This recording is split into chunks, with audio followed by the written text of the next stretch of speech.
ദൈവനാമം എപ്പോഴും മഹത്വപ്പെടട്ടെ. ദൈവവചനത്തിനായി കാത്തിരിക്കുന്ന ദൈവത്തെ നെഞ്ചോട് ചേർത്ത് പിടിക്കുന്ന എല്ലാ പ്രിയ സഹോദരി സഹോദരങ്ങൾക്കും യേശുക്രിസ്തുവിൻ്റെ സമാധാനം ആശംസിക്കുന്നു. ആ യേശുക്രിസ്തു നിങ്ങളുടെ ഭവനത്തിലേക്കും നിങ്ങളിലേക്കും കടന്നു വന്ന്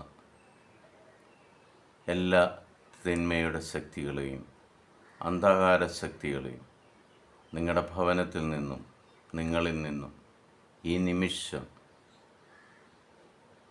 എടുത്തുമാറ്റി നിങ്ങളെ സ്വതന്ത്രരാക്കുന്നതിന് കർത്താവിന് ഞാൻ നന്ദി പറയുന്നു. ഇന്ന് നമ്മൾ ശ്രവിക്കുന്ന തിരുവചന ഭാഗം സുഭാഷിതങ്ങളുടെ പുസ്തകം 10-ാം അധ്യായം 22-ാം തിരുവചനം. കർത്താവിൻ്റെ അനുഗ്രഹം സമ്പത്ത് നൽകുന്നു, അവിടുന്ന് അതിൽ ദുഃഖം കലർത്തുന്നില്ല. പ്രിയ സഹോദരി സഹോദരങ്ങളെ, നമ്മൾ ഈ ലോകത്തിലായിരിക്കുമ്പോൾ ഇന്ന് നിങ്ങളുടെ കയ്യിൽ എന്തെല്ലാം സമ്പത്തുണ്ടോ, നിങ്ങൾക്ക് എന്തെല്ലാം കഴിവുകളുണ്ടോ, ഇതൊന്നും നിങ്ങൾ സ്വയം നേടിയതല്ല.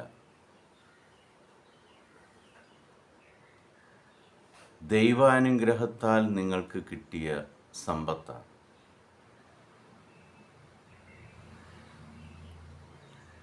അതിൽ ദുഃഖം കലർത്താതെ ദൈവം നിങ്ങളെ ഏൽപ്പിച്ചിരിക്കുന്ന സമ്പത്താണത്.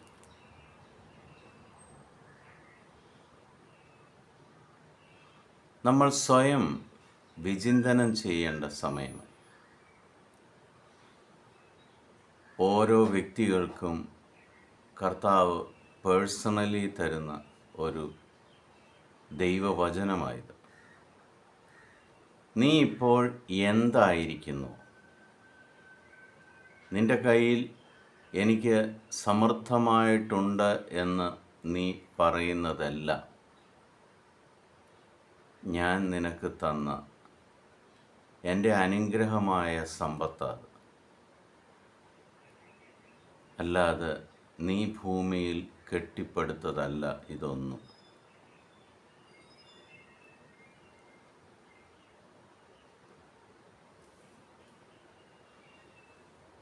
സത്യസന്ധമായിട്ടാണ് നീ പെരുമാറുന്നതെങ്കിൽ നിനക്ക് ഉറപ്പുള്ള ഒരു കോട്ടയായിട്ട് തന്നെ ദൈവം നിന്നെ പരിപാലിക്കും.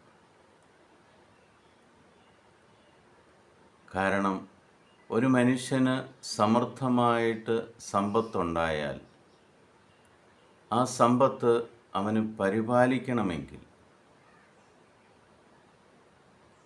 ദൈവത്തിൻ്റെ ഒരു കോട്ട അവിടെ ഉണ്ടാകണം. നമ്മൾ മനുഷ്യരാൽ കോട്ട നിർമ്മിക്കുന്നതും മനുഷ്യരാൽ സെക്യൂരിറ്റി വയ്ക്കുന്നതും ഒക്കെ നമ്മൾ കണ്ടിട്ടുണ്ട്. അതൊക്കെ ശത്രുവിന് തകർത്തെറിയാൻ വളരെ നിസ്സാരം. എന്നാൽ ദൈവാനുഗ്രഹത്താൽ സമ്പത്ത് കിട്ടിയവന് ചുറ്റും ദൈവം തന്നെ ഒരു കോട്ട കെട്ടി സംരക്ഷിക്കും. അത് ഒരു ശത്രുവിനും തകർക്കാൻ പറ്റത്തില്ല. പ്രിയ സഹോദരി സഹോദരങ്ങളെ, പിതാവായ ദൈവത്തിൻ്റെയും പുത്രനായ യേശുക്രിസ്തുവിൻ്റെയും പരിശുദ്ധാത്മാവിൻ്റെയും കൃപയാൽ അനുഗ്രഹത്താൽ നിങ്ങൾക്ക് ദൈവം തന്നിരിക്കുന്ന സമ്പത്ത്, ദൈവാനുഗ്രഹത്താൽ നിങ്ങൾക്ക് ലഭിച്ചിരിക്കുന്ന സമ്പത്ത്, അത് ദൈവത്തിൻ്റെ കോട്ട കെട്ടി സംരക്ഷിക്കപ്പെടുവാൻ നമുക്ക് ദൈവത്തോട് പ്രാർത്ഥിക്കാം. നമുക്ക് ദൈവസന്നിധിയിൽ എളിമപ്പെട്ട് ജീവിക്കാം. ദൈവം നിങ്ങൾക്ക് സമൃദ്ധമായിട്ട് തന്നുകൊണ്ടിരിക്കട്ടെ എന്ന് പ്രാർത്ഥിക്കുന്നു. ദൈവം നിൻ്റെ നാഥനും കർത്താവുമായി രക്ഷകനായി മാറട്ടെ എന്ന് പ്രാർത്ഥിക്കുന്നു. ഒരു നിമിഷം പോലും ഇതെൻ്റെ സ്വയപ്രയത്നം കൊണ്ട് ഞാൻ നേടിയെടുത്തതാണ് എന്ന് ചിന്തിക്കുന്നതിന് പകരം അങ്ങനെ ചിന്തിക്കാതിരിക്കുക. കാരണം ദൈവം നിന്നെ സ്നേഹിക്കുന്നത് കൊണ്ട്, ദൈവാനുഗ്രഹം നിന്നിൽ നിറഞ്ഞു നിൽക്കുന്നതുകൊണ്ട്, നിന്നെ ഏൽപ്പിച്ചിരിക്കുന്ന ദൈവീക സമ്പത്താണ് നീ ഇപ്പം പരിപാലിക്കുന്നതും നീ അതിൽ നിന്ന് ഫലം നേടുന്നതും.